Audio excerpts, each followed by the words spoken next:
حضور نے جب کوئی راز کی بات کرنا ہوتی تو حضرت حذیفہ بن یمان سے کرتے، تو فرماتے ہیں کہ میں چونکہ حضور کے ساتھ نماز نہیں پڑھ سکا تھا، کافی وقت گزر گیا، تو ماں نے مجھے اجازت دی حضور کی خدمت میں حاضر ہونے کی۔ اس شرط پہ ماں نے چھٹی دے دی کہ حضور سے جا کے میرے لیے بھی اور اپنے لیے بھی مغفرت کی دعا کروانا، چونکہ صحابہ کی شدید آرزو ہوتی تھی کہ حضور کے ہاتھ اٹھ جائے۔ انہیں پتہ تھا کہ یہ ہاتھ اٹھ جائے تو باب اجابت تک پہنچتے ہیں، پھر خالی نہیں موڑے جاتے، تو کہا کہ حضور سے میرے لیے اور اپنے لیے مغفرت کی دعا کروانا۔ ماں نے اجازت دے دی تو یہ حضور کی خدمت میں آئے۔ کہتے ہیں میں نے مغرب کی نماز پڑھی اور سلام پھرا تو میرے دل میں تھا کہ حضور سے ملوں اور کہوں کہ حضور میرے لیے،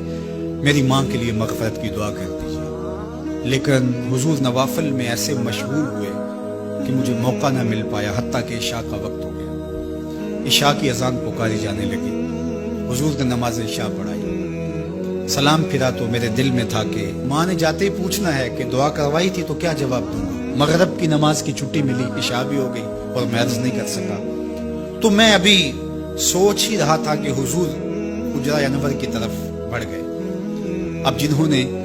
مسجد نبوی کی حاضری کا شرف پایا ہے وہ جانتے ہیں کہ مصلی نبوی سے حجرہ رسول کا فاصلہ ہی کتنا ہے، اور جنہوں نے یہ شرف نہیں پایا میری دعا ہے کہ وہ اڑ کے مدینے چلے جائیں۔ سچی بات ہے، جس نے وہ شہر نہیں دیکھا اس نے کچھ بھی نہیں دیکھا۔ جنہوں ویک کے اکھیاں ٹھر دیاں نے، جنہوں ویک کے ٹھر دا سینہ ہے، ربا تیری ساری خدائی وچوں بس اکو شہر مدینہ۔ آج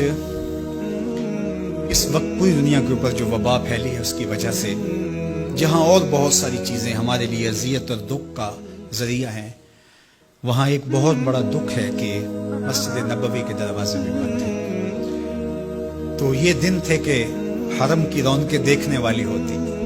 مواج انور کے سامنے درودوں کی بہار ہوتی،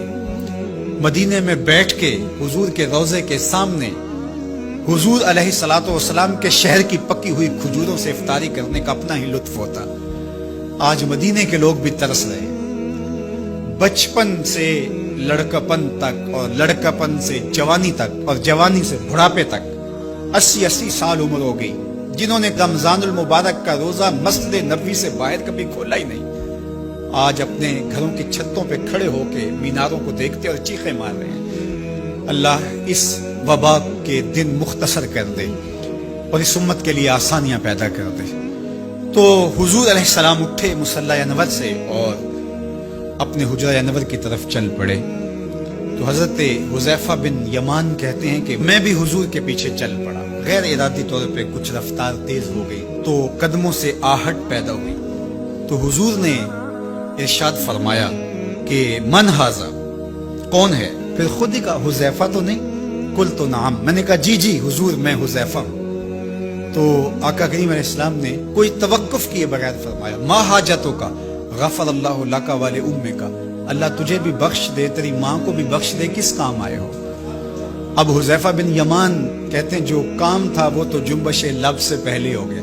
یہاں تو لفظوں کا سہارا نہیں لینا پڑتا، وہ بند لبوں کی بولیاں سمجھتے ہیں، تو کہتے ہیں کہ جو حاجت تھی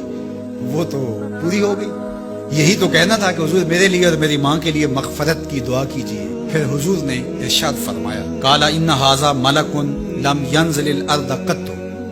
قبل هذه اللیلہ، اے حذیفہ یہ فرشتہ ہے جو اس رات سے پہلے زمین پر کبھی نہیں آیا، یہ پہلی مرتبہ آیا ہے۔ استاذن ربہ ان یسلم علی، اس نے رب سے اجازت مانگی تھی، مالک تیرے محبوب کو سلام نہ کر رہا ہوں، مجھے سلام کرنے آیا ہے، لیکن ساتھ ساتھ مالک نے کہا کہ جا رہے ہو میرے محبوب کے پاس سلامی پیش کرنے کے لیے تو ایک تحفہ بھی لیتے جاؤ، تو وہ بھی مجھے دینے آیا ہے۔ تو وہ تحفہ کیا ہے سنو، بے انا فاطمہ تا سیدۃ نساء اہل الجنہ، مجھے خوشخبری دینے آیا ہے کہ آپ کی بیٹی فاطمہ جنتی عورتوں کی سردار ہے، اور